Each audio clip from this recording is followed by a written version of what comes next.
c'est la tradition de cette table ronde conclusive que j'ai l'honneur d'animer cette année encore. Merci Augustin de Romanet de m'avoir convié. On va donc parler d'attractivité de la place. C'était la thématique évidemment de l'ensemble de la journée, avec beaucoup de débats tout à fait passionnants. On voudrait faire un bilan de cette attractivité, mais peut-être aussi avoir un regard prospectif. On a tous en tête qu'on est en juin 2026 et que dans un an, en France en tout cas, il y aura eu un certain nombre de choses qui auront changé, notamment pas très loin d'ici, à l'Élysée. Une chose est sûre, ça ne sera plus Emmanuel Macron qui sera à l'Élysée, ce sera quelqu'un d'autre. Et donc, ça peut éventuellement avoir un impact sur le débat politique, le débat économique en France. Et je pense que sur les questions d'attractivité, en tout cas, on a pu connaître ça lors d'autres débats présidentiels. Il y a eu des discours du Bourget, il y en a eu d'autres où la finance était parfois le bouc émissaire. Moi, j'ai l'impression quand même, et on va le voir avec nos intervenants, que sur ce sujet, le monde a beaucoup changé depuis ce fameux discours de Bourget où la finance était ciblée. Peut-être se rappeler qu'il y avait eu la crise financière de 2008 qui avait laissé quelques traces. Aujourd'hui, il y a probablement un consensus, en tout cas on peut l'espérer, sur l'importance et le rôle de la finance, c'est ce qu'on va voir. Mais rien n'est éternel dans la vie, rien n'est acquis. Et puis, il y a un environnement global, mondial et international, on en a parlé, avec l'IA, avec la géopolitique qui peut éventuellement impacter ce qui peut arriver à la place de Paris. Pour en parler, nous avons la chance d'avoir donc le président de Paris Europlace, réélu, Augustin de Romanet, qui était déjà là ce matin et qui va pouvoir nous dire un petit peu quelle est sa liste de courses pour son nouveau mandat. Nous avons à ses côtés Maya Attig, directrice générale de la Fédération bancaire française. Bonjour. Nicolo Ubertalli, qui est le directeur général du groupe CCF. Bonjour. Et enfin, Marianne Barbalayani, présidente de l'autorité des marchés, qui a eu tout à l'heure, de la part de M. Chapaz, un hommage, voilà, qu'elle a trouvé un nouvel ami chez Rothschild, puisque on louait le rôle de la réglementation. Alors peut-être pour commencer ce débat, on a un peu de temps. J'aimerais faire un premier tour de table avec vous quatre sur le bilan.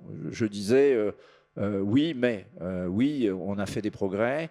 Mais peut-être il y a encore beaucoup à faire. Peut-être Augustin, pour commencer, dans le communiqué annonçant votre renomination, il y a un certain nombre d'objectifs, 4 objectifs notamment, qui sont fixés. Donc peut-être nous faire un premier bilan sur, oui, la place de Paris a fait des progrès, mais quels sont les prochains chantiers? Merci beaucoup. Le point majeur, le principal KPI, comme on dit en breton, c'est la contribution de la place financière de Paris à l'économie du pays.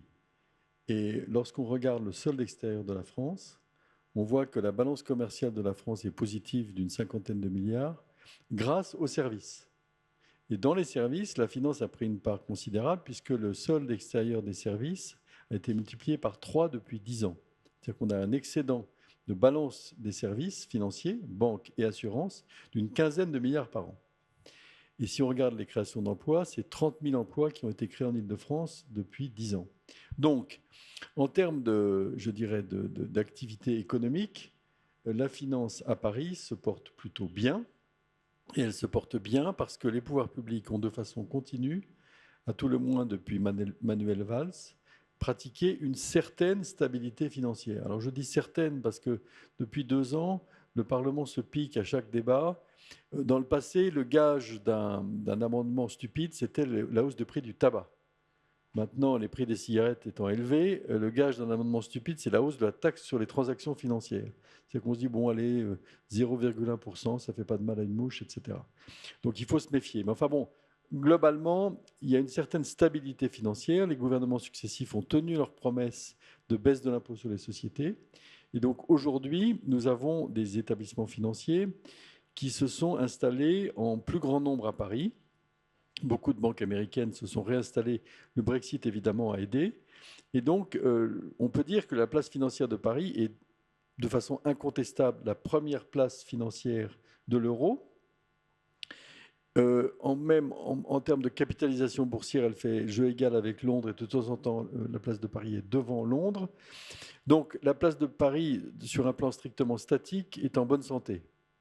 Maintenant, si on regarde les défis, ils sont effectivement de financer toutes les transitions qui sont devant nous, la transition énergétique, la transition démographique, les enjeux d'éducation, notamment d'éducation à l'IA, qui vont être importants. Ça va exiger des dépenses très élevées, et ces dépenses très élevées, il faudra les financer par l'épargne. Et cette épargne, comme il a été abondamment dit ce matin, elle existe en Europe, mais il faut pouvoir la flécher. Il faut pouvoir la flécher vers ces actifs qui sont des actifs qui ont deux caractéristiques. La première, c'est qu'ils vont probablement être d'une bonne rentabilité, mais la deuxième, c'est qu'ils sont risqués. Donc il va falloir éduquer les Français et les Européens en général pour investir de façon un petit peu plus risquée, mais un petit peu plus sur le long terme. Alors, vous ne m'avez pas interrogé pour que je vous fasse un tableau général de la finance, mais vous aviez un but précis dans votre question. Donc je vais tâcher d'y répondre en 1 minute 28 pour ne pas monopoliser la parole. Donc, il y avait 4 objectifs précis pour le mandat de votre serviteur et de son conseil d'administration à Paris Europlace. Premièrement, renforcer la compétitivité et l'attractivité internationale de la place de Paris. Donc là, il y a une multitude de volets. Ça va de choses qui sont de haute volée comme les textes législatifs et réglementaires jusqu'à l'installation d'écoles internationales pour accueillir les enfants des cadres qu'on veut accueillir à Paris. Le deuxième volet, favoriser l'intégration des marchés de capitaux européens et contribuer aux évolutions réglementaires. Il est crucial de promouvoir l'union de l'épargne et de l'investissement, et donc nos équipes répondent à une multitude de questionnaires de Bruxelles qu'on appelle des Call for Evidence, à une multitude de consultations, rédigent des position papers, rédigent des rapports qui ont tous pour objectif de pousser à l'intégration des marchés de capitaux. Troisième objectif, mobiliser l'épargne de long terme au service du financement de l'économie réelle et des transitions dont j'ai parlé. Donc, par exemple, nous militons pour qu'on crée des enveloppes fiscales du type de ce qu'on appelle le 401K aux États-Unis. Vous savez, c'est cette enveloppe qui vous permet de mettre chaque année 22 000 $ que vous déduisez de votre revenu imposable pour investir dans des actions. Et donc, c'est un réservoir phénoménal pour justement nourrir cette demande de produits risqués dont M. Chapaz parlait il y a quelques instants. Et puis, le quatrième objectif, c'est de réfléchir à la finance numérique. Alors, sur le papier, même au sein du conseil d'administration d'Europlace, il y a un certain nombre de gens qui disent « mais à quoi ça rime de vouloir tokeniser la finance et à quoi ça rime de vouloir faire une monnaie banque centrale numérique ?» Mais en réalité, et moi-même d'ailleurs, j'ai fait partie des agnostiques. Mais si on creuse un peu, on voit que si la finance européenne ne prend pas le tournant de la numérisation, elle va se retrouver marginalisée. Pourquoi ? Parce que dans le monde entier, on n'a pas de pudeur de jeunes filles, on tokenise les actifs financiers de façon à pouvoir faire fonctionner les marchés 24/24 et permettre aux acteurs de la finance de faire des profits 24/24. Ce qui veut dire qu'en tokenisant la finance, vous pourrez acheter un produit à Sydney ou à Auckland la veille et quasiment l'acheter pour le lendemain avec le décalage horaire à New York ou en Alaska. Donc la tokenisation de la finance, c'est exactement comme ce que Cocteau disait, puisque ces choses nous dépassent, feignons de les organiser. Et il y va un peu de même pour la monnaie numérique banque centrale, mais j'ai épuisé mon temps de parole que je rends à Philippe Mabi. Non, mais vous pouvez quand même terminer sur ce sujet, mais vous avez ouvert tous les sujets, comme ça, on n'aura plus qu'à ouvrir tous les tiroirs. 2 mots sur la monnaie numérique. Bon, la monnaie numérique banque centrale était quelque chose et est quelque chose qui a hérissé les poils de toutes les banques de détail depuis plusieurs années. Et d'ailleurs, dans ce même forum, chaque année, le gouverneur de la Banque de France précédent, François Villeroy-de-Galhau, venait faire des discours de 19 minutes. Et il nous parlait pendant 18 minutes de la monnaie numérique banque centrale. Et moi, je me souviens d'être assis à côté des banquiers de détail qui disaient « mais c'est une hérésie, parce que s'il y a une monnaie numérique banque centrale, ça va aspirer les dépôts des particuliers qui vont trouver que c'est mieux d'avoir son compte personnel à la Banque de France plutôt qu'à la banque de Gbagbo ou à la banque Tarnot. » Et les banquiers centraux ont dit oui, mais il faut absolument faire une monnaie numérique banque centrale parce que c'est la modernité, etc. Bon, je crois que la vraie raison de faire une monnaie numérique banque centrale, c'est qu'on est effectivement dans un mouvement de tokenisation de tous les actifs financiers et qu'on risque de se faire dépasser si on n'a pas notamment un sous-jacent qui permet de faire des stablecoins en euros. Je ne vais pas trop m'étendre sur le sujet des stablecoins, mais on voit bien que les stablecoins en dollars sont un moyen d'accroître le pouvoir du dollar et qu'il faut que l'Europe puisse faire pareil. Donc, on est en train d'arriver à un compromis où, comme le disait Roland Lescure, dès le mois de juillet, le Parlement va voter sur la mise en œuvre des monnaies numériques banque centrale. Et une question technique très importante va être le plafond qui va être imposé aux particuliers pour avoir leur compte à la Banque centrale. Si on dit aux particuliers, vous pouvez avoir un compte à la Banque centrale avec un plafond de 1 000 ou de 2 000 euros, on peut penser que ça ne va pas siphonner des dépôts dans les banques commerciales et donc freiner. Mais Maya Hattig est beaucoup plus compétente que moi, donc je ne sais pas pourquoi vous me faites parler de ça. C'est vrai. C'est elle qui pourra donner son avis. Je vous retire le micro. Bien plus éloquemment. Absolument. Mais enfin voilà ce que nous on pense à Europlace, c'est on essaye toujours d'être subsidiaire. C'est-à-dire que quand il y a des fédérations qui sont plus compétentes que nous, on les laisse parler. Raison pour laquelle je vais m'arrêter tout de suite. Parce que c'est quand même à la fédération bancaire de donner son point de vue sur cette affaire, et Nicolas Hubertali aussi. Et donc, je vous rends définitivement la parole. Merci, Augustin, en tout cas, d'avoir posé le cadre et les chantiers d'Europlace. Peut-être, avant de donner la parole à Maya et aux banquiers sur l'euro numérique, je voudrais parler de réglementation et donner la parole à Marianne Barbalayani sur le rôle de l'AMF. Parce qu'une place attractive, on l'a un peu entendu tout à l'heure, doit avoir une réglementation simple, efficace, attractive. Quels sont les chantiers sur lesquels, on s'était vu l'an dernier déjà, vous en aviez parlé, quels sont les chantiers sur lesquels vous avez avancé ? Alors, merci beaucoup. À vrai dire, effectivement, mon travail a été largement facilité par le panel précédent, puisque M. Chapaz a effectivement expliqué que le régulateur de marché français faisait correctement son boulot, même mieux que ça d'ailleurs, si je me souviens bien, et que c'était effectivement un facteur d'attractivité pour la place de Paris. C'est mieux quand c'est les autres qui le disent. Parce que ce n'est pas des pétitions de principe. Ceci étant dit, en effet, c'est un sujet dont nous avons décidé de nous préoccuper. Et nous l'avons fait de manière assez innovante, puisque pour la première fois, en 2023, le régulateur de marché français a introduit dans ses objectifs stratégiques, dans ses priorités stratégiques, l'attractivité de la place de Paris. Nous ne l'avons pas fait parce que nous avions un mandat législatif, c'est un débat qui existe par ailleurs. Nous l'avons fait parce que nous étions convaincus que c'était indispensable pour tout un tas de raisons et que nous avions un rôle à jouer. Alors évidemment, le régulateur a un rôle particulier à jouer. Le régulateur, il contribue à l'attractivité de la place financière par sa compétence, par son exigence, par sa capacité à offrir un cadre prévisible et à offrir un cadre qui soit également agile. Alors j'y reviendrai parce que dans les grands objectifs qu'on s'est fixés, il y a plusieurs éléments, plusieurs déclinaisons. La première, elle est assez basique, mais ce n'est pas si simple que ça, c'est de s'engager à ne plus surtransposer le droit européen. Donc c'est un engagement qu'on a pris en 2023 et auquel nous nous tenons très strictement. Donc c'est parfois difficile, mais on s'y tient. Au-delà de ça, nous considérons que toutes nos règles doivent être revues régulièrement et actualisées, et je donnerai quelques exemples, notamment dans le domaine émetteur et dans le domaine de la gestion d'actifs. Je pense qu'il faut aussi, c'était un des éléments que j'avais souligné lors de mes vœux à la place cette année, je pense qu'il faut aussi qu'on ait une véritable agilité du droit économique et financier en France. Alors, je pense que l'agenda législatif ne permettra pas d'avoir à court terme une nouvelle loi sur l'attractivité. Il y en a une en 2024, pardon, qui était assez ciblée et qu'on a soutenu sur les introductions en bourse, les droits de vote multiples.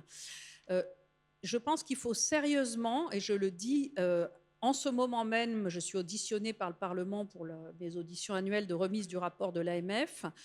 Il faut qu'on garde en tête ou qu'on exhume des textes financiers réguliers qui s'appelaient autrefois les DDoF, les diverses dispositions d'ordre économique et financier. Ils ont progressivement disparu. C'est un problème parce que beaucoup en France dépendent de la loi et qu'il faut que nous conservions cette possibilité d'actualiser régulièrement nos textes.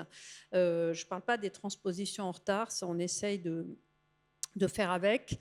Il y a encore quelques textes de transposition du droit communautaire. Autre élément, je pense, de ce point de vue-là, c'est la capacité de la place à disposer des bases pour faire évoluer son droit, les doctrines des régulateurs, etc. Donc ça, c'est un rôle pour Europlace qui régulièrement soulève un certain nombre de sujets. C'est aussi un rôle du Haut Comité juridique de place, qui est une instance très importante sur la place de Paris, dans laquelle l'AMF est très fortement impliquée et qui a d'ailleurs mis en avant ces questions d'attractivité au travers d'un groupe spécifique qui est présidé par un grand avocat et qui va en effet produire, je l'espère, un certain nombre de propositions en matière de droit financier. Autre axe, évidemment, la simplification. Quand on parle d'attractivité, on entend tout de suite venir derrière les problématiques de poids de la régulation, de poids de l'administratif, entre guillemets, au sens large. Donc c'est évidemment un sujet sur lequel on travaille de manière très active au niveau européen, mais ça vaut aussi pour nous. Donc quand je disais que nous revoyons très régulièrement nos règles et que nous les remettons en question pour ce qui dépend de nous, hein, j'ai évoqué le problème législatif par ailleurs, la simplification est un sujet que l'on doit avoir de manière permanente à l'esprit. Quelques exemples, peut-être, vous pourriez nous donner sur ce point, justement, parce qu'on en parle beaucoup Ouais. dans tous les domaines. Mais... Alors, je vais prendre un exemple que j'ai piloté au niveau européen, puisque je préside le comité de protection des investisseurs de l'ESMA, qui est la simplification du parcours investisseur. Alors, grosse déception sur l'input de l'industrie qui ne nous a pas beaucoup aidé, mais ce n'est pas pour autant que l'on va abandonner cet objectif. Donc, premièrement, se dire qu'on a beaucoup empilé, entre guillemets, des textes et des contraintes visant à protéger les investisseurs, toujours pour de bonnes raisons. Mais aujourd'hui, se pose la question de on est allé trop loin, quoi. On est allé trop loin et surtout, je pense qu'on l'a fait de manière un peu trop bureaucratique et qu'aujourd'hui, il faut reprendre le sujet en étant plus efficace, en se recentrant sur les vrais objectifs et c'est ce qu'on va s'attacher à faire au niveau européen. Pour ce qui dépend plus spécifiquement de notre action nationale, nous n'avons cessé au cours des dernières années de simplifier et de moderniser le droit. C'est le cas pour le droit boursier et pour les émetteurs. Alors, on souffre malheureusement d'une attrition très forte des introductions en bourse. Mais on a effectivement, au travers de la contribution qu'on a faite à la loi Holroyd, au travers de notre décision sur le règlement général de l'AMF de supprimer l'obligation d'une tranche retail, qui était une spécificité française, qui avait un certain nombre d'impacts. Alors, ce n'est pas interdit, hein, bien entendu, mais ça n'est plus une obligation. On a mis en œuvre toutes les recommandations du forum IPO sur la simplification des introductions en bourse et on continue effectivement dans ce domaine où je crois que pour autant que l'essentiel a été fait. Donc, on a en permanence cet objectif de simplification, de benchmarking. On se compare beaucoup à ce que font nos homologues. Ça nous amène à bouger pas mal. C'est ce qu'on a fait et qu'on est en train de faire en matière de gestion d'actifs. Alors, deux choses. On s'était engagé dans nos priorités à simplifier la gamme des fonds d'investissement nationaux. C'est quasiment finalisé sur les fonds d'investissement alternatifs. On va faire des propositions à notre collège. On a fait une consultation d'ici à peu près un mois. Nous lançons aujourd'hui ou demain une consultation sur les actifs éligibles aux OPCVM. On parlait beaucoup d'innovation et de produits innovants. Je crois qu'il faut qu'on tienne compte de ces évolutions et que l'on permette, dans une mesure qui sera évidemment très mesurée, justement, très prudente, qu'on permette l'ouverture des actifs éligibles à un certain nombre de certificats dits Delta One sur les matières premières. C'est une vieille demande de la place. Je crois qu'il est temps de la considérer de façon attentive. Et également sur les cryptos qui ne sont plus aujourd'hui un actif inhabituel.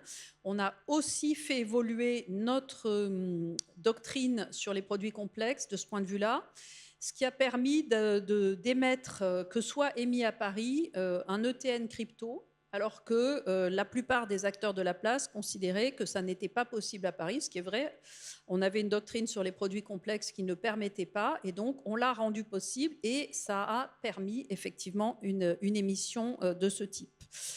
Je terminerai en disant qu'on se préoccupe aussi d'activités internationales. Donc on a signé en avril dernier avec le Canada, qui s'intéresse un peu au reste du monde hors de son propre continent, un peu plus au reste du monde hors de son propre continent, un accord avec nos homologues canadiens pour permettre les doubles cotations en France et au Canada. Je pense que c'est une opportunité importante pour les sociétés qui souhaitent effectivement accéder aux deux marchés, et pour les investisseurs qui peuvent accéder plus facilement à des investissements dans des sociétés canadiennes qui, pour certaines, sont très intéressantes. Donc on espère que l'industrie va s'en saisir et va effectivement permettre de développer ces éléments. Enfin, dernier point, évidemment, le soutien à l'innovation, qui est aussi une de nos grandes priorités stratégiques. Augustin a évoqué à juste titre la tokenisation. Je pense que 2026 va très clairement être une année charnière en matière de tokenisation. On en parlait depuis un certain nombre d'années avec une vraie interrogation sur le fait de savoir si finalement c'était quelque chose qui se ferait de manière très limitée, s'il y avait un vrai intérêt de la place. Je crois qu'aujourd'hui, alors je ne sais pas s'il faut considérer qu'on ne sait pas ce que c'est, mais qu'il faut y aller quand même, ou je ne sais plus quelle est l'expression que tu as employée. Moi, je me déplace évidemment. Feignons de l'organiser. Feignons de l'organiser. Alors, ne feignons pas, parce qu'on a créé on a créé un groupe à haut niveau avec la Banque de France et le Trésor pour justement être en situation de faire de Paris une grande place de la tokenisation. Il s'est déjà passé pas mal de choses. Même la Caisse des dépôts a fait une émission obligataire tokenisée. On a aussi beaucoup d'acteurs innovants. On en a agréé 2 en France qui font une bourse totalement dématérialisée sur la blockchain pour les petites entreprises. La tokenisation des fonds monétaires est aujourd'hui un grand sujet. Donc, faisons de Paris une place très en avance sur la tokenisation. Je pense qu'on a tout l'écosystème pour le faire. Il faut maintenant s'assurer que tout suit, le droit, les organisations, les monnaies de règlement, y compris la monnaie banque centrale. On en a sur parlé. laquelle on reviendra plus tard. Et on reviendra sur ces sujets. Merci Marianne. Peut-être Maya Attig au titre bien sûr de l'ensemble des banques, mais pour répondre à la question peut-être de départ. Donc, est-ce que vous avez l'impression qu'aujourd'hui on a changé un petit peu d'état d'esprit sur la finance, et comment vous abordez finalement cette période électorale dans laquelle on va rentrer avec moins de crainte peut-être qu'auparavant? Je pense qu'il y a différents niveaux, et que quand on regarde aujourd'hui dans les établissements bancaires universels, c'est-à-dire qui exercent des activités dans de très nombreux domaines, dont le domaine des marchés financiers, mais pas seulement, l'essentiel de leurs règles et de leur quotidien est européen. Et aujourd'hui, je dirais 80% des impacts de nouveaux textes et finalement de ce qu'elles ont apporté vient de Bruxelles. Quand je dis 80%, alors c'est Bruxelles, Francfort, enfin c'est toutes sortes, c'est des institutions, d'ailleurs on dit Bruxelles ou Francfort à tort, puisque les autorités nationales sont des relais, ont des poids dans ces institutions. Et il y a également, bien entendu, Paris avec l'autorité bancaire européenne. Voilà, bon. Donc on a, et l'autorité européenne des marchés financiers. Donc en réalité, la pondération de la question purement française par rapport aux préoccupations européennes, elle est plus faible, elle est néanmoins très importante. Et je crois qu'il y a des progrès qui ont été faits depuis plusieurs années pour que les Français, le monde entrepreneurial, comprennent que la finance est là pour les servir. La banque et la finance sont là fondamentalement pour les servir, pour apporter des financements. On a publié récemment un document partagé avec l'Institut de la finance durable sur la contribution des banques à la transition environnementale. Le nombre de projets financés, ça augmente avec deux chiffres par an depuis plusieurs années. Donc ça fait partie des éléments qui aujourd'hui sont plus visibles. Par contre, pendant toutes ces années, il y a une chose qui s'est aggravée, c'est le sujet des finances publiques en France. C'est-à-dire qu'il n'y a il n'y avait déjà pas beaucoup de marge de manœuvre il y a 10 ans, il y a 15 ans. Aujourd'hui, il n'y en a quasiment aucune, et même des mesures extrêmement indolores, extrêmement indolores, des mesures qui seraient perçues comme très indolores sur les retraites, sur l'évolution du financement de la protection sociale, etc. C'est des mesures où on se dit, mais c'est une montagne pour y accéder, et en fait, c'est des mesures qui rapportent 1, 2, 3 milliards d'euros par an. Donc on voit bien que même en mettant toute la France dans la rue, et beaucoup de gens en tout cas très mécontents, en fait, on ne réussit pas beaucoup à desserrer ça. On n'a pas vraiment réglé le problème. Si bien que la conséquence pour le secteur bancaire et financier, dont le métier est de faire travailler énormément d'argent pour en gagner, je précise, c'est-à-dire qu'on parle souvent des profits du secteur financier, il faut bien voir qu'on fait travailler un bilan gigantesque, donc c'est à peu près, voilà, on récupère entre 1% à peu près de l'activité, donc c'est extrêmement faible, les revenus rapportés au bilan, voilà, donc ça veut dire tout simplement que partout où il y a de l'argent à glaner, c'est là que c'est regardé. Donc, mais c'est moins idéologique et moins stigmatisant. Le service est globalement reconnu. On a, nous, plusieurs dizaines d'interactions chaque année avec des parlementaires. Le service est globalement reconnu. L'utilité du secteur financier, l'importance d'avoir une place forte en France, pas seulement à Paris, mais dans toute la France, est reconnue. En revanche, les solutions, c'est des surtaxes qui pèsent, je le rappelle, la surtaxe à l'impôt sur les sociétés, elle a pesé à hauteur de plus de 25% sur 3 ou 4 établissements bancaires. Et effectivement, la taxe sur les transactions financières qui revient. Donc un bilan, je dirais, positif au sens où les métiers sont mieux compris. Tout ce qui a été développé pour montrer que nous sommes un pays où on a à la fois une culture d'ingénieurs importante, beaucoup de personnes à recruter dans ces domaines, où on a une culture de conformité importante, ce qui veut dire que nous tenons à développer notre place par des voies propres. Tout ça, c'est propice à l'innovation, et on a une autorité en particulier qui y travaille beaucoup, et les autorités bancaires qui essayent de pousser ces messages-là, mais en fait, les manettes sont globalement à Francfort, parfois à Bruxelles, mais bon, on sait bien que les autorités françaises font tout ce qu'elles peuvent.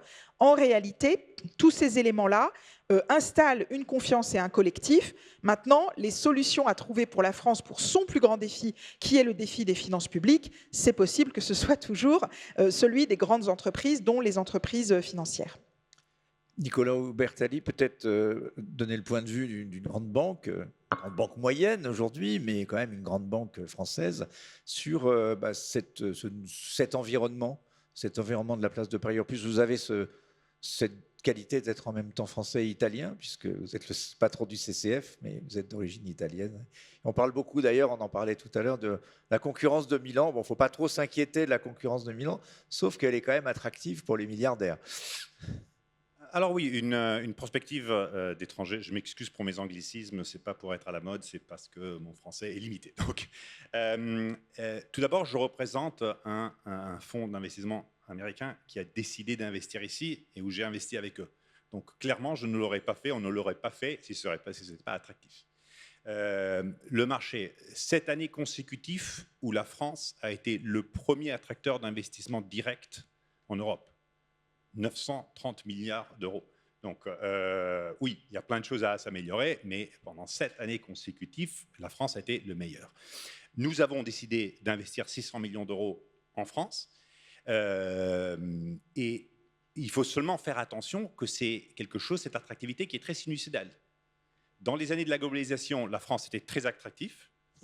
2007, 2002, 2017, moyennement attractif. Brexit, changement des lois sur les taxes des sociétés, changement des lois sur le travail, très attractif de nouveau. Dernière année, un peu moins, mais juste une question d'instabilité politique, donc de visibilité pour un investisseur. Mais je vais vous donner, qu'est-ce qu'on fait quand on est dans nos bureaux et on décide d'investir dans un pays ou dans un autre? Il y a 4 choses qu'on regarde à la fin. C'est super simple. Ce n'est pas plus compliqué que ça. 1. Est-ce qu'un pays qui peut faire de la croissance? Oui ou non? En France, croissance faible, mais potentiel très haut. Très grosse entreprise, leader dans des marchés comme défense, très bon marché, pharma, banque solide, donc stabilité, Donc là, on peut dire que oui, c'est un marché qui a des plus et des moins, mais quand même de très grosses activités, de très grosses entreprises. 2, infrastructure. Est-ce qu'elle peut continuer à faire ce qu'elle veut ou elle dépend des autres? Chez vous, indépendance énergétique énorme. C'est un atout que vous voyez moins parce que vous êtes dedans, mais je vous l'assure, c'est extrêmement important pour votre indépendance et la liberté de la France, de pouvoir faire les choix qu'elle veut. Un coût de l'énergie, pas un prix de l'énergie. Le prix que vous payez est moyennement à la moyenne européenne, mais le coût de l'énergie est parmi les plus bas d'Europe. Quand vous pensez, quand il y avait Larry Flynn qui était venu et nous avait parlé, le chef de BlackRock, pour investir en Europe sur des data centers, il ne demandait que le prix de l'énergie. Et la France a un prix de l'énergie très bas. Tout ça, c'est grâce à une leadership qui a été faite dans le passé, des décisions difficiles qui ont été prises dans le passé, mais qui portent des fruits. 3, le troisième point de croissance qui nous fait penser bien à la croissance française, c'est l'épargne des Français. On parle de 6 000 milliards d'épargne mal utilisés, qui aujourd'hui ne sont pas utilisés du tout. Donc on regarde 1, la croissance, 2, la fiscalité. On peut dire ce qu'on veut. L'argent bouge très facilement. On augmente les taxes, l'argent bouge. Tu ne vas pas le prendre, il bouge. Donc la fiscalité est fondamentale. Qu'est-ce qui s'est passé en 2017? Changement des taxes sur l'entreprise, hop, les entreprises ont bougé en France. Je suis convaincu qu'on on remonte les taxes sur les entreprises, hop, elles sortent. C'est facile, c'est beaucoup plus facile de ce qu'on pense. Troisième chose qu'on regarde, le travail, le marché du travail. Vous avez des magnifiques universités. Ça se voit énormément sur tout ce qui est les personnes qu'on rencontre dans le gouvernement, dans les régulateurs. Le niveau est extrêmement élevé. J'ai eu la chance de gérer des banques dans 13 pays différents. Je dirais que les meilleurs régulateurs, je les ai trouvés en France. Mais le niveau est vraiment plus élevé. On parle avec des gens où il y a vraiment une écoute, une discussion avec des gens qui sont vraiment, qui sortent de la meilleure France, arrivent aussi là-bas. Ce n'est pas la même chose dans les autres pays, mais pas du tout. Et dernière chose, la stabilité de la loi. Est-ce que c'est une loi qui est stable? Elle peut être difficile, en France elle est complexe, structurée, mais nous avons fait une restructuration gigantesque à l'intérieur de ce que la loi française permettait de faire. Donc la loi française permet de restructurer une banque en 2 ans en rechangeant le modèle avec un modèle de service qui travaille avec la moitié des gens, mais qui repart très fort. Et la loi française le permet, parce que c'est une loi certaine. Donc, croissance, elle est là. Croissance, elle n'est pas là, mais il y a de la potentiel. Fiscalité, de très bonnes choses ont été faites. Le travail, vous avez des gens très bons en France, une éducation très bonne. Les lois sont stables. Il faut continuer dans ces étapes. Après, les impératifs sont clairs. 1, redonner de la stabilité. Vous avez vu, remarquez la différence entre Italie et France, c'était merveilleuse. La France a un GDP plus grand que l'Italie, a une dette sur GDP plus petite, a une croissance plus grande, et c'est la France le problème et pas l'Italie. Mais pourquoi? Mais parce que l'Italie, pour la première fois de son histoire, elle a de la stabilité politique. Et la France, pour la première fois de son histoire, elle n'en a pas. Et donc, les marchés n'aiment pas l'instabilité. Ils s'échappent, ils disent je retourne en 2-3 ans. Merci, vous me dites quand vous avez résolu votre problème. Et donc, cette stabilité est importante. Deuxième point impératif, utiliser cette épargne. On n'arrive pas à financer les startups, l'intelligence française qui se développe. Après, elle va prendre l'argent où? Aux États-Unis. Donc, qu'est-ce qu'on fait avec l'épargne française? L'épargne française aide ChatGPT, qui fait quoi? Qui enlève du travail en France. Et c'est nous qui le finançons. Mais au moins, finançons cela. Faisons-le en France. On a tout pour le faire. Il faut donc trouver du capital, trouver des façons de donner aux banques, de donner du capital qui a du temps à se développer. Et après, des fonds souverains, comme on parlait, des fonds souverains qui peuvent prendre la seconde étape et les développer encore plus. Et les Américains l'ont trop bien vu, les dépôts que la France et que l'Europe a. Quand nous, on investit, et on investit, par exemple, aujourd'hui, les ETF sont en train de exploser. Mais c'est qui fait les ETF? Les Américains. Mais il va où l'argent? Aux États-Unis. Et ils financent quoi? Voilà, et ils financent OpenAI, ils financent Nvidia, ils financent cela. J'aimerais beaucoup que ça finance Mistral. Voilà. Et il y a de façons de le faire. On le défiscalise, on le dérisque. Il y a des façons de favoriser l'Europe. Bon, je m'arrêterai de là. Merci pour ce regard d'abord optimiste. On peut vous applaudir pour ce discours très On aura l'occasion tout à l'heure. Alors, je rebondis, du coup, je casse un peu ce que j'avais prévu de faire, mais je pose tout de suite la question et je la renvoie vers le tour de table, peut-être à chacun d'entre vous, en commençant par Augustin. Effectivement, avec tous ces atouts et avec tous ces acquis, aujourd'hui, on peut considérer qu'ils ne sont plus menacés, enfin, on peut espérer en tout cas qu'ils ne soient plus menacés. Comment on passe à l'étage supérieur, Augustin? Quand on voit, on parlait tout à l'heure de SpaceX et des 3 IPO géantes qui vont avoir lieu aux États-Unis. Bon, je ne sais pas si ce sera un bon signal pour le marché. On sait que quand on a ce genre d'IPO, parfois il peut y avoir une correction, mais c'est quand même incroyable de voir comment les Américains, effectivement, ont réussi à mobiliser leur épargne au service d'un objectif assez clair, devenir les leaders de l'intelligence artificielle. Je ne reviens pas rapport d'Argui, l'État, etc. Mais on sait à peu près ce qu'on a à faire. Qu'est-ce que nous, à l'échelle de Europlace, de la France, dans le débat politique qui va s'ouvrir, on peut faire pour montrer, pour dire aux épargnants français qui s'inquiètent pour leur retraite que la finance peut être une réponse et que ça serait un signe positif que d'avoir une place capable d'accueillir, de faire une IPO géante pour Mistral, pour rebondir sur ce que disait Nicolo, ou d'autres Mistral, parce que moi je pense qu'il ne faut pas un seul Mistral, il en faudrait 10 ou 100 pour que l'Europe s'en sorte. C'était, je crois, ce que disait Xavier Niel une fois, en disant il nous faudrait 100 Xavier Niel. Bon, voilà. Augustin. On change un peu de débat. Là. Notre table ronde, c'était sur l'attractivité. Décidé de tout casser. C'était sur l'attractivité de la place financière de Paris. Ça fait partie de l'attractivité. Oui. Bon, alors moi, jusqu'à présent, j'avais un poste à pourvoir qui était porte-parole de Paris Europlace. Et donc, c'est Nicolas Huertali qui va l'utiliser. Nicolas. Et donc, chaque mois, il sera prié d'aller au journal de 20 heures pour redire ce qu'il vient de dire. Parce qu'au fond, il n'y a rien de plus clair sur ce qu'est l'attractivité d'une place financière. Donc, je dois saluer ses qualités pédagogiques. Et je pense qu'il a tout dit.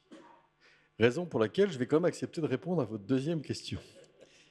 Quel est le sujet? Le sujet, c'est que notre place financière donc, a réussi à avoir un certain nombre d'acteurs qui sont compétents, avec une ressource humaine compétente, mais on a un énorme défi qui est un défi politique, qui est celui de résoudre les problèmes des électeurs.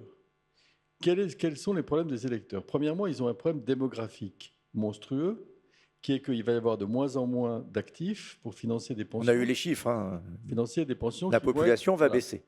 Voilà, d'une part. D'autre part, lorsque on place son argent dans des produits type assurance vie ou équivalent, je ne voudrais pas du tout accuser quiconque, mais on a des placements qui ont des couples rendement-risque qui sont très très différents d'autres placements un peu plus risqués avec un peu plus de rendement.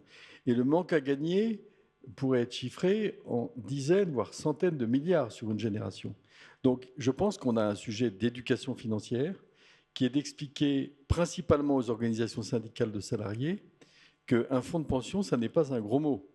C'est simplement permettre aux citoyens européens de profiter des mêmes couples rendement-risque que ceux dont bénéficient ceux qui investissent dans l'innovation, et notamment les Américains.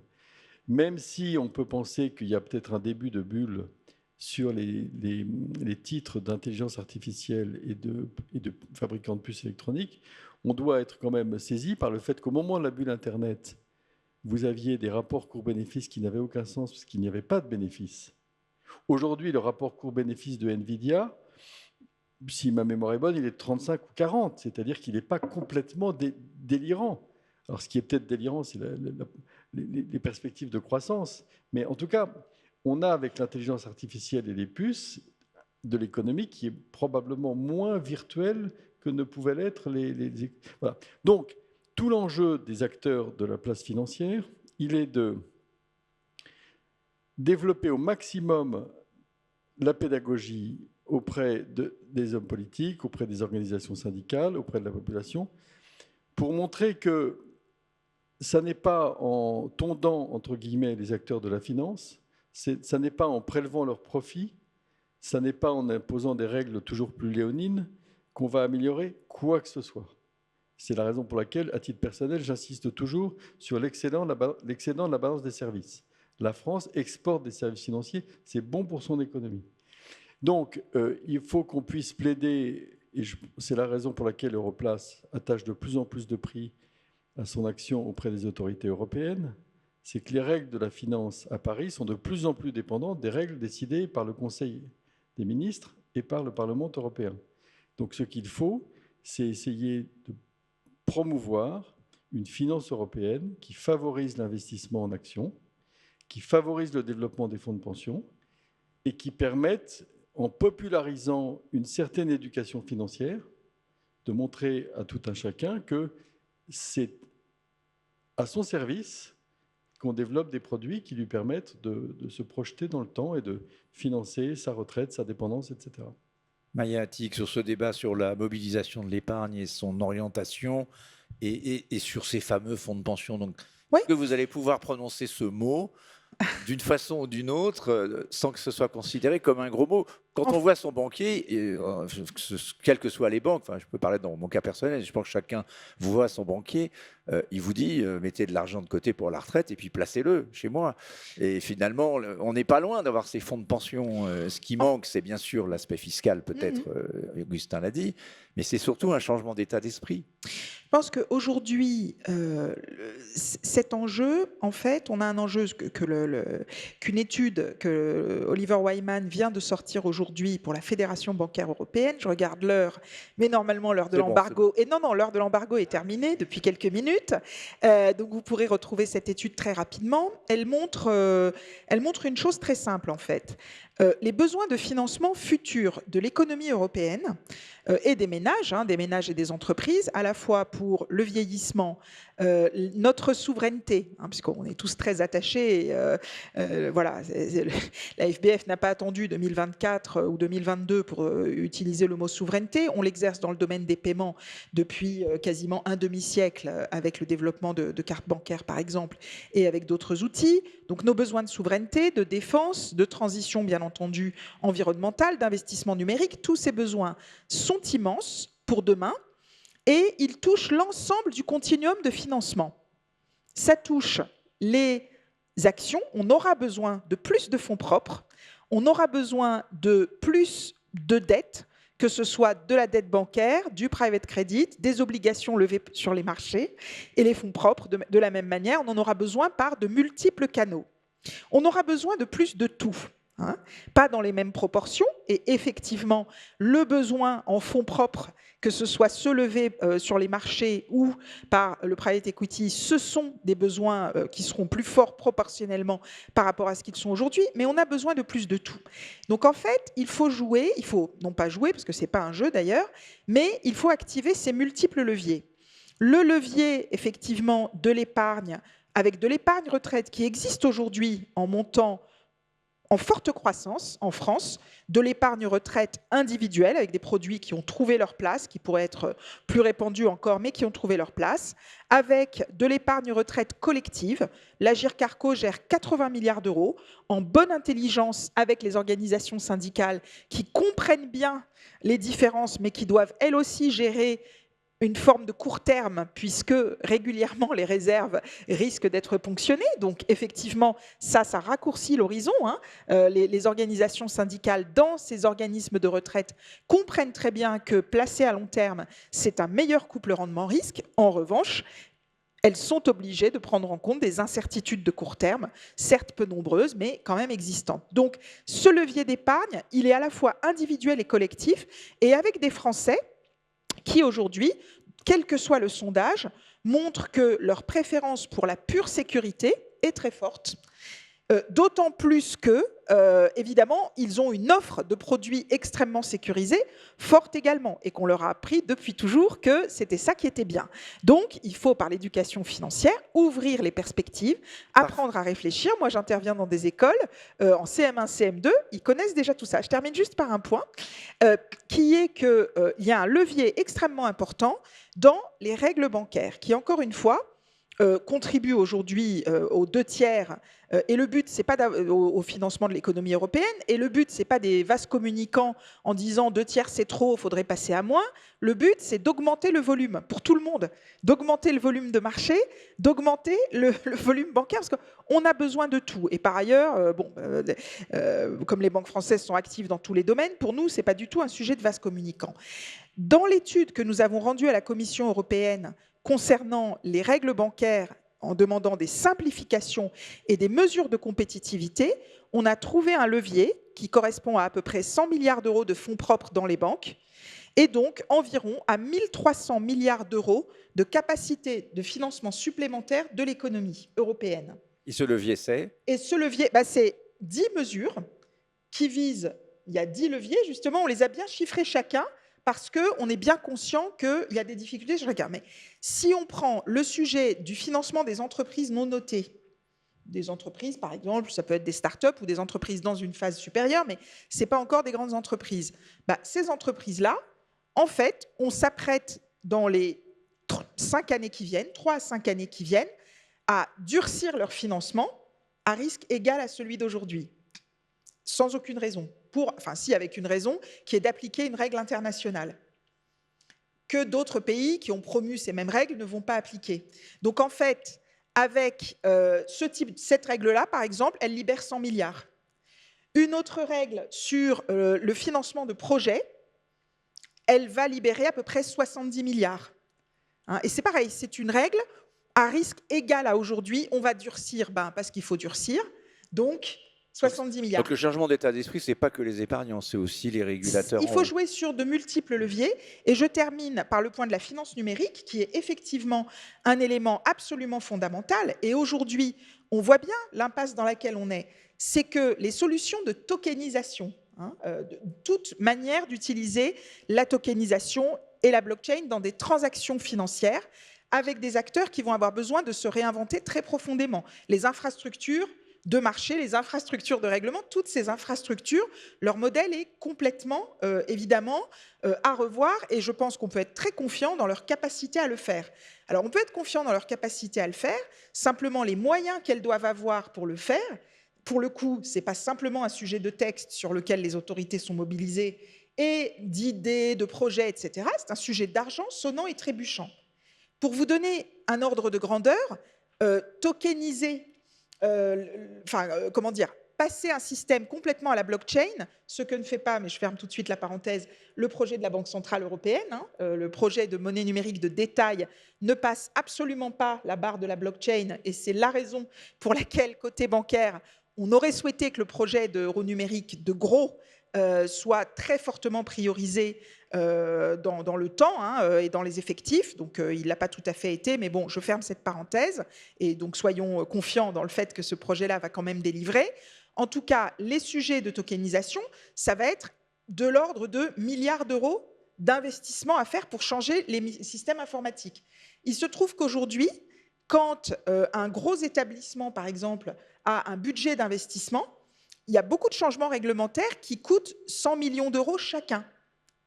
100 millions d'euros chacun. Exemple, la mise en œuvre des textes sur la Retail Investment Strategy, ça va être 100 millions d'euros pendant 3-4 ans pour chacun des établissements qui aura à le mettre en place. Donc, un changement réglementaire qui, en fait, va, disons, devoir être fait en même temps que des investissements de marché, d'innovation, de performance, qu'on peut ne pas choisir, on peut ne pas choisir de les faire et dire non, je dépense déjà 100 millions pour ce qui est obligatoire, je ne vais pas en plus dépenser 5 fois plus pour ce qui est intéressant. Voilà. Donc, je pense que le sujet que nous avons aujourd'hui, c'est que la répartition de l'énergie et du travail des établissements et même des superviseurs, des régulateurs, entre ce qu'il est intéressant de faire pour que le marché fonctionne mieux et ce qu'il faut faire pour dire qu'on a réglementé en plus, cet équilibre n'est pas le bon.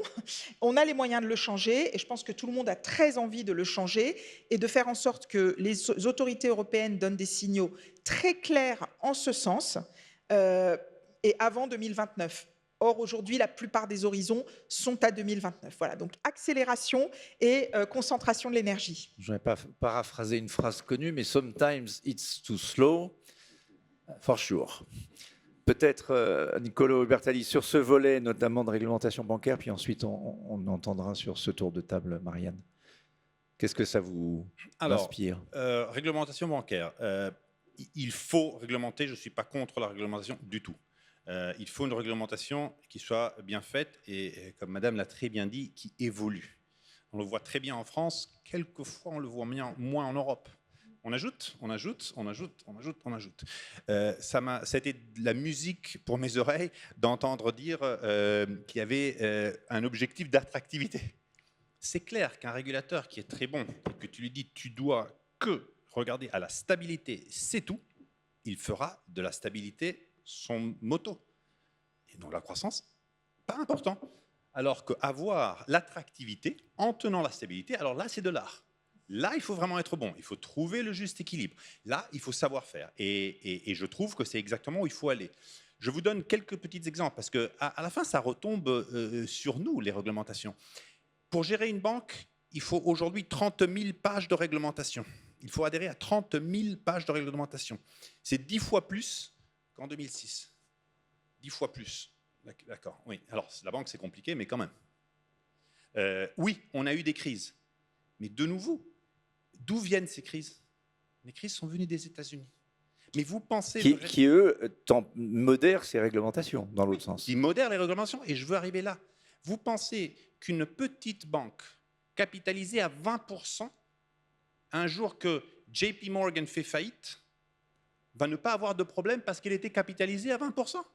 Alors je vous l'assure, le problème sera identique que s'il était capitalisé à 5%. Too big. JP Morgan, too big. Mais vous voyez que les problèmes sont venus de là-bas. Je pense qu'il faut faire très attention, parce que les Américains sont très intelligents, à nous poser des points et nous, allez oui, on réglemente, et après, hop, ils s'enlèvent. Et nous, on reste avec ça. Et donc, on est plus compétitif, on ne grandit pas. Si on ne grandit pas... Donc, ça veut dire vous appelez l'Europe à être plus pragmatique et rapidement? Plus pragmatique, plus rapide. Le monde change trop rapidement. Vous parliez de croissance tout à l'heure, ça tempère la croissance et donc l'attractivité aujourd'hui. Si on a une faible croissance, c'est aussi pour ça. Absolument. Alors, ne donne pas toujours la faute au régulateur, hein. C'est trop facile. C'est la faute des autres. Moi, je voudrais être un pirate, et si je fais le pirate, c'est plus facile. Oui, absolument.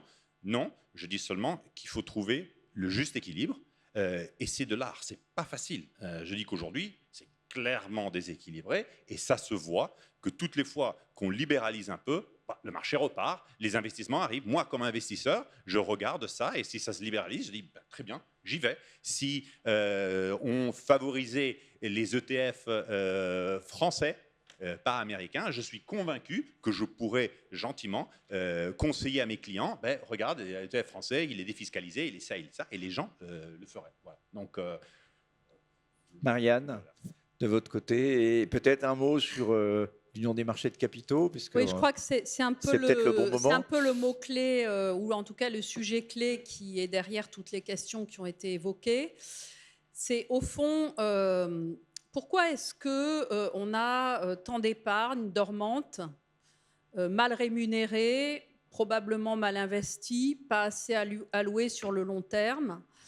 Eh bien, je crois que le diagnostic, il a été fait depuis assez longtemps maintenant par Mario Draghi, par Enrico Letta, en France par Christian Noyer, et subsidiairement, mais pas que, par l'ESMA, l'Autorité européenne des marchés financiers, avec un rapport sur la relance des marchés de capitaux sur lequel je conseille à tout le monde de relire, parce que je pense qu'il y a à peu près tous les sujets qui ont été abordés ici, les fonds de pension, etc. Alors, pourquoi est-ce que, pour l'instant, ça ne marche pas? Il y a une réalité qui est que les marchés de capitaux européens sont sous-développés, et que les marchés de capitaux américains sont beaucoup plus attractifs. Et si on n'a pas une approche globale du développement des marchés de capitaux en Europe, qui est précisément ce qu'il y a derrière le projet d'union de l'épargne et de l'investissement, qui est, il faut le dire très solennellement, qui est le projet de notre génération en matière financière en Europe, comme l'a été en son temps la création de la monnaie unique, avec une importance au moins aussi grande. Donc, il faut un certain nombre d'actions pour développer les marchés de capitaux européens. Sinon, les investisseurs européens continueront à placer massivement leur argent ailleurs qu'en Europe. Et sauf à remettre en place le contrôle des changes, on ne les en empêchera pas. Et par ailleurs, ce sera l'obligation en réalité des intermédiaires qui doivent agir dans l'intérêt de leurs clients de leur proposer des produits qui sont massivement investis hors d'Europe. Le diagnostic est clair, la situation est grave. La situation est grave. Les fonds de private equity européens sont aujourd'hui davantage investis en actions américaines que ça n'était le cas il y a 10 ans. Les fonds de pension, on parle des fonds de pension, je crois que c'est un sujet qu'il faut aborder de manière absolument objective. Les fonds de pension sont sans aucun doute nécessaires en termes de développement des investisseurs longs, mais si on ne développe pas par ailleurs nos marchés de capitaux, la part des actions européennes dans les fonds de pension européens risque d'être portion congrue. C'est le constat que font la moitié des régulateurs de marché qui ont des marchés où il y a des fonds de pension dans un certain nombre de cas obligatoires, et au Royaume-Uni, qui a aussi des fonds de pension. Je crois que la part investie en actions britanniques est à 3%. Donc ça fait partie des solutions, mais je crois que si on ne traite pas l'ensemble des sujets de tuyauterie, de réglementation et de traitement des investisseurs, la question de l'allocation de l'épargne ne fonctionnera pas. L'éducation financière a un rôle à jouer, mais pas que. Au passage, je signale qu'il y a un investment gap considérable sur l'investissement des femmes. C'est d'ailleurs un des sujets que l'AMF a décidé auquel l'AMF a décidé de s'attaquer en matière d'éducation financière, parce qu'aujourd'hui, on se plaint beaucoup de manquer d'investissement et de manquer d'argent. Il y a un réservoir financier qui est totalement un angle mort, pour tout un tas de raisons sur lesquelles on pourrait revenir, qui est sous-estimé et qui n'est pas traité par les acteurs financiers de manière suffisante. Donc je le redis, je le dis régulièrement, j'appelle les acteurs financiers à se préoccuper de cette question. Bon, ce n'est pas le seul sujet, il y en a plein. Je tiens à dire qu'en général, quand il y a des réglementations, ce n'est pas totalement non plus par hasard. On a parlé tout à l'heure de la Retail Investment Strategy, alors qui est un peu contracyclique. Mais pourquoi il y a une Retail Investment Strategy ? Parce que les frais sur beaucoup de produits financiers sont excessifs et injustifiés. Et que tant qu'on n'aura pas traité, et que l'amélioration du service rendu aux investisseurs, qui est la contrepartie d'un certain nombre de mécanismes de rétrocession dans le secteur financier, eh bien, ce sujet n'est pas suffisamment traité spontanément par l'industrie, et c'est pour ça qu'il y a une réglementation qui va effectivement être lourde à mettre en œuvre, qui ne va certainement pas simplifier le dispositif, mais je pense qu'il faut aussi traiter les sujets en amont avant d'attendre qu'effectivement l'Europe se sente obligée d'intervenir, parce que les constats, on les a fait d'ailleurs, c'est plutôt d'ailleurs la CPR qui l'a fait en France, hein, les constats sont que spontanément, il y a des problèmes de transparence, d'amélioration du service rendu aux investisseurs. Dans un certain nombre de cas de frais, nous avons été amenés à l'AMF à interdire des frais qui intervenaient dans la gestion sous mandat, parce qu'ils étaient totalement injustifiés. Donc je pense qu'encore une fois, il faut avoir une approche globale. Ça s'appelle l'Union de l'épargne et de l'investissement. Il est fondamental que tout le monde soutienne ce projet qui est absolument essentiel, parce qu'autrement, on se retrouvera dans 10 ans à faire un constat encore plus dramatique que celui qu'on fait aujourd'hui. Mais il ne faut pas oublier que ça veut dire beaucoup, beaucoup de sujets et coup de bol. Tout est sur la table. La Commission européenne a fait son boulot. Elle a mis sur la table des textes sur la titrisation. Elle a mis sur la table une communication sur l'allocation de l'épargne. Elle a mis sur la table, évidemment, le texte majeur sur l'intégration et la supervision des marchés de capitaux, que nous soutenons très fortement. Et elle a mis sur la table un texte sur le produit d'épargne retraite européen, entre autres. Donc je pense qu'aujourd'hui, on est vraiment à un moment historique. Je crois qu'il ne faut pas avoir peur de prononcer ce mot. On est à un moment historique. Il faut soutenir ces projets. Il faut surmonter les conservatismes et les combats d'arrière-garde qui sont partout en Europe, et il faut aller véritablement de l'avant. Merci Marianne pour ces mots. On va applaudir peut-être avant d'accueillir Jean-Yves Le Drian pour cette dernière table ronde. Un mot de conclusion peut-être, Augustin, sur ce qui a été dit. Notre thème, c'était le bilan, mais moi j'ai envie de dire les perspectives. Donc le combat n'est pas terminé. J'ai vu qu'Europlace réactivait son comité stratégique. Je ne sais pas ce que ça veut dire. Vous avez aussi une mission qui est confiée à Fabrice de Marigny. Ça veut dire que vous êtes un peu l'arme au pied pour 2027. Vous vous dites il va falloir qu'on soit présent dans le débat, qu'on fasse cette pédagogie, qu'on explique pourquoi la place de Paris, qui a fait tous ses progrès depuis 10 ans, elle est au service du pays. Oui, alors je précise que nous sommes dans le rouge depuis 4 ou 5 minutes, donc mon propos va être très ramassé. Mais on m'avait demandé de prolonger de quelques secondes pour le temps d'arriver. Je vous préviens que là, je parle avec un sens interdit. Donc 1 minute pour conclure. Je parle avec un sens interdit sous les yeux, là, donc ça m'oblige à être assez concis. Et comme ça, vous accueillerez Jean-Yves Le Drian. Bon, quel est le sujet? Paris est la première place financière de l'Union européenne. C'est bien gentil. Maintenant, avec ce qui s'est passé avec le désengagement des Américains de la défense européenne, nous avons un sujet de souveraineté. Cette souveraineté pour le financement de notre défense, de notre innovation, de nos problèmes de retraite et de démographie, etc., elle passe par le fléchage de l'épargne européenne vers les actifs européens.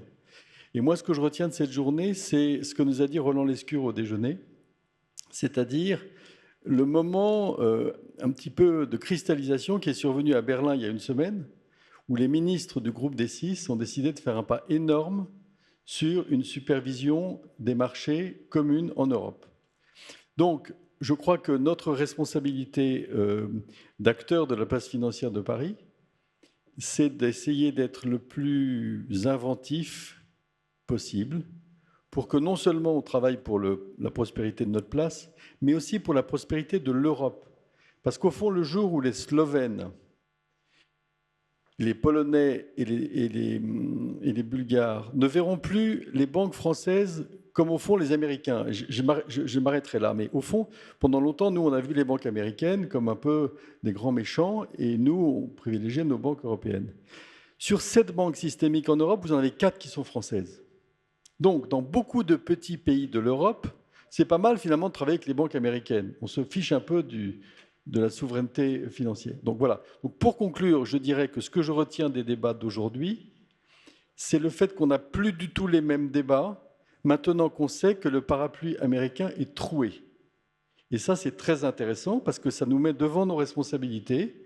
Et c'est donc le mandat que le Conseil d'Europlace a donné à l'association, c'est d'essayer de prendre sa petite part dans cet exercice. Merci. Eh bien, merci. Et puis...